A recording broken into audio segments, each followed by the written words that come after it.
best guitars come from trees about 800 years old, trees with enough rings in their trunks to provide wood with a tight and straight grain, wood flexible enough to vibrate, yet strong enough to withstand the pull of the guitar strings.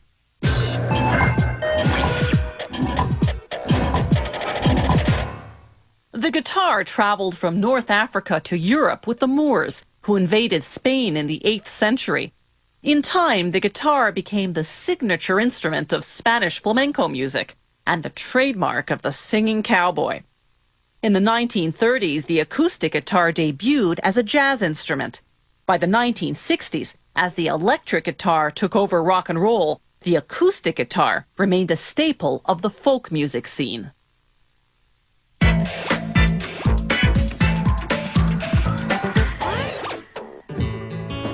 They use spruce or cedar because those woods are lightweight and vibrate well. Using a 30-ton press that works like a cookie cutter, they punch out the shape of the guitar. The size of the sound hole affects how the guitar will sound. The larger the hole, the more treble. The smaller the hole, the more bass. Then they glue on a wood inlay decoration called a rosette. Next, they make the sides of the guitar. They first immerse wood pieces in boiling water for about 15 seconds. Then place them in a heated press to make the curve.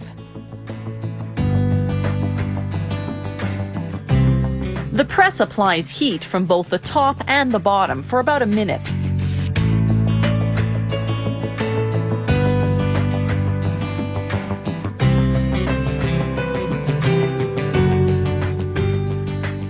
Then they connect the two sides with blocks of wood made of either mahogany or poplar.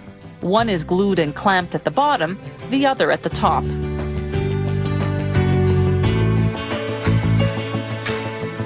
Then they glue on and clamp a wooden lining which will connect the sides to the top and back.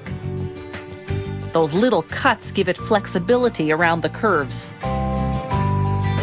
Then with a hand router, they carefully notch the lining to receive 4 wooden braces to support the back of the guitar.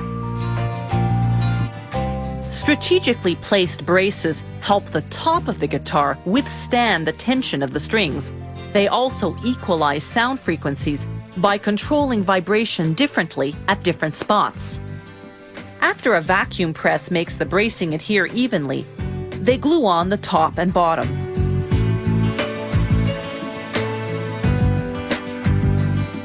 The body of the guitar is now assembled. It goes into a press, then a drying rack for several hours.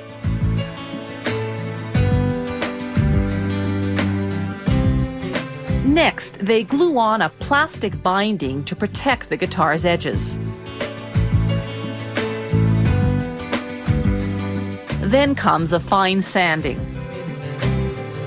Next, a machine with a special sensor measures the precise angle at which the body and neck of the guitar will later be attached. The angle is critical for sound quality. It drills the holes and sands the pieces accordingly. Next, they apply lacquer, 4 to 8 coats depending on the finish. The fingerboard is made of rosewood or ebony. The metal frets separate the halftones on the musical scale. An adjustable rod goes inside the neck. This lets the neck adapt to the different tensions that different types of strings require. They glue the fingerboard on the neck, then vacuum press it to make sure it adheres evenly. Next, they install the machine heads on which the strings will be wound.